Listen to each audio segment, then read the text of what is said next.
Law is a very powerful weapon.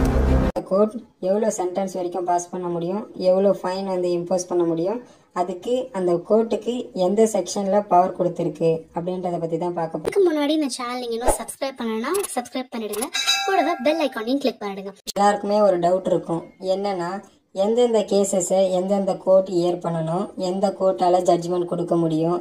அதாவது ஒரு கொலை குற்றம் செய்த ஒரு நபரை மேஜிஸ்ட்ரேட் வந்து ட்ரையல் நடத்தி அதுக்கு ஜட்ஜ்மெண்ட் கொடுக்க முடியுமா அப்படின்றது எல்லாமே நமக்கு டவுட்டாக இருக்கும்.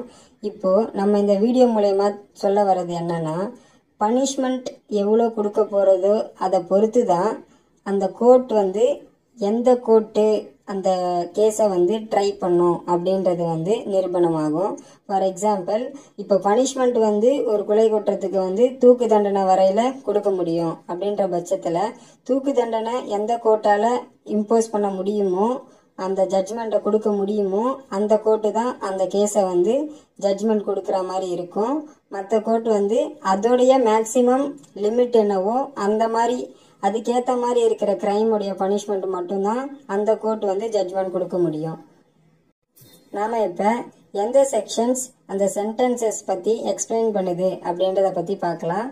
Section 28 of CrPC and section 29 of CrPC இதை பற்றி எக்ஸ்பிளைன் பண்ணுது. செக்ஷன் 28 என்னன்னா, sentences which high court and session judges may pass. அதாவது ஹைகோர்ட்டும் செஷன்ஸ் ஜட்ஜும் எவ்வளவு சென்டென்ஸ் வரைக்கும் பாஸ் பண்ண முடியும் அப்படின்றத பற்றி செக்ஷன் 28 சொல்லுது.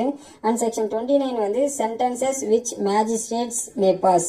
அதாவது மேஜிஸ்ட்ரேட் வந்து லெவல்ஸ் இருக்கு, ஃபர்ஸ்ட் கிளாஸ், செகண்ட் கிளாஸ், அப்புறம் சீஃப் ஜுடிஷியல் மேஜிஸ்ட்ரேட் அப்படின்னு சொல்லிட்டு அதில் வந்து எந்தெந்த மேஜிஸ்ட்ரேட் எந்தெந்த சென்டென்ஸ் வரைக்கும் பாஸ் பண்ண முடியும் அப்படின்றது வந்து செக்ஷன் 29 ஆஃப் சிஆர்பிசி வந்து நமக்கு எக்ஸ்பிளைன் பண்ணுது. நம்ம இப்போ ஃபர்ஸ்ட் செக்ஷன் 28 ஆஃப் சிஆர்பிசி என்ன சொல்லுதுன்னு சொல்லிட்டு பார்க்கலாம். இதுல முதல் உட்பிரிவில் என்ன சொல்லியிருக்குன்னா, உயர் நீதிமன்றம் அதாவது ஹைகோர்ட் எந்த சென்டென்ஸ் வேணாலும் பாஸ் பண்ண முடியும். அதாவது சட்டத்தால் புறக்கணிக்கப்படாத எந்த தண்டனையாக இருந்தாலும் அது உயர் நீதிமன்றத்தால் வழங்க முடியும் அப்படின்னு சொல்லுது. இரண்டாவது உட்பிரிவில் என்ன சொல்லுதுன்னு பார்த்தீங்கன்னா, sessions judge or additional sessions judge, அதாவது அமர்வு நீதிபதி அல்லது கூடுதல் அமர்வு நீதிபதியால எவ்வளவு தண்டனை வரையில வழங்க முடியும் அப்படின்னு சொல்லிட்டு உட்பிரிவு 2ல சொல்லியிருக்கு. என்ன சொல்லியிருக்குன்னு பாத்தீங்கன்னா, எந்த தண்டனையாக இருந்தாலும் வழங்க முடியும், ஆனால் டெத் சென்டென்ஸ் அதாவது தூக்கு தண்டனை மற்றும் ஹைகோர்ட்டுடைய பர்மிஷன் அதாவது ஹைகோர்ட்டுடைய ஒப்புதல் பெற்றுதான் அமர்வு நீதிபதியோ அல்லது கூடுதல் அமர்வு நீதிபதியோ வழங்க முடியும் அப்படின்னு சொல்லுது. அடுத்து உட்பிரிவு 3ல என்ன சொல்லியிருக்குன்னு பாத்தீங்கன்னா, அசிஸ்டன்ட் செஷன்ஸ் ஜட்ஜால எவ்வளவு சென்டென்ஸ் வரைக்கும் பாஸ் பண்ண முடியும்னு சொல்லியிருக்கு. இதுல அசிஸ்டன்ட் செஷன்ஸ் ஜட்ஜோடைய பவர் வந்து எவ்வளவு பாஸ் பண்ண முடியும்னு பாத்தீங்கன்னா, நாட் எக்ஸீடிங் 10 years ஆஃப் இம்ப்ரிஷன்மெண்ட். அதாவது 10 வருஷத்துக்கு அதிகமா இருக்கிற எந்த பனிஷ்மெண்டா இருந்தாலும் அசிஸ்டன்ட் செஷன்ஸ் ஜட்ஜால அதை பாஸ் பண்ண முடியாது. அடுத்து நம்ம செக்ஷன் 29 ஆஃப் சிஆர்பிசி என்ன சொல்லுதுன்னு பார்க்கலாம்.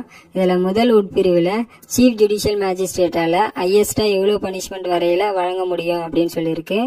ஹையஸ்ட் பனிஷ்மெண்ட் என்னன்னு பாத்தீங்கன்னா 7 years இம்ப்ரிஷன்மெண்ட், அதாவது 7 வருஷம் சிறை தண்டனை தான் ஹையஸ்டா சீஃப் ஜுடிஷியல் மேஜிஸ்ட்ரேட்டால வழங்க முடியும். அதாவது வாழ்நாள் சிறை தண்டனையோ அல்லது தூக்கு தண்டனையோ சீஃப் ஜுடிஷியல் மேஜிஸ்ட்ரேட்டால வழங்க முடியாது. அடுத்து உட்பிரிவு 2ல என்ன சொல்லியிருக்குன்னு பாத்தீங்கன்னா, மேஜிஸ்ட்ரேட் ஆஃப் ஃபர்ஸ்ட் கிளாஸ் வந்து எவ்வளவு பனிஷ்மெண்ட் வரையில அதிகபட்சமா வழங்க முடியும்னு சொல்லியிருக்கு. அதுல அதிகபட்சமான சிறை தண்டனை எவ்வளவு வந்து முதன்மை நீதிபதியால வழங்க முடியும்னு பாத்தீங்கன்னா 3 வருஷம். 3 வருஷத்துக்கு அதிகமா எந்த சிறை தண்டனையாக இருந்தாலும் முதன்மை நீதிபதியால வழங்க முடியாது. அப்புறம் ஃபைன் எவ்வளவு வழங்க முடியும் அப்படின்னு சொல்லிட்டு பாத்தீங்கன்னா, அதிகபட்சமா 10,000 rupees வரைக்கும் இம்போஸ் பண்ண முடியும். 10,000 rupeesக்கு எக்ஸீடிங்கா எந்த அமௌண்ட்டையுமே வந்து இம்போஸ் பண்ண முடியாது. அடுத்து வந்து உட்பிரிவு 3ல என்ன சொல்லியிருக்குன்னு பாத்தீங்கன்னா, மேஜிஸ்ட்ரேட் ஆஃப் செகண்ட் கிளாஸ், அதாவது அவரால் எவ்வளவு அதிகபட்சமான இம்ப்ரிஷன்மெண்ட் அதாவது சிறை தண்டனை வந்து வழங்க முடியும் அப்படின்னு சொல்லிட்டு உட்பிரிவு 3ல சொல்லியிருக்கு. அதுல அதிகபட்சமான சிறை தண்டனை எவ்வளவுன்னு பாத்தீங்கன்னா 1 year வரைக்குமா அதிகபட்சமான சிறை தண்டனை வந்து மேஜிஸ்ட்ரேட் ஆஃப் செகண்ட் கிளாஸால வழங்க முடியும். அப்புறம் ஃபைன் வந்து அதிகபட்சமா 5,000 rupees வரைக்கும் இம்போஸ் பண்ண முடியும். அதுக்கு அதிகமா வந்து ஃபைன் எதுவும் இம்போஸ் பண்ண முடியாது. நாங்க வேற எதனா பத்தி எக்ஸ்பிளைன் பண்ணணும்னு நீங்க நினைச்சீங்கன்னா மறக்காம கமெண்ட் செக்ஷன்ல மென்ஷன் பண்ணுங்க. அப்படியே எங்க வீடியோவை லைக் பண்ணுங்க, ஷேர் பண்ணுங்க, மறக்காம சேனலை சப்ஸ்கிரைபும் பண்ணிடுங்க. நன்றி.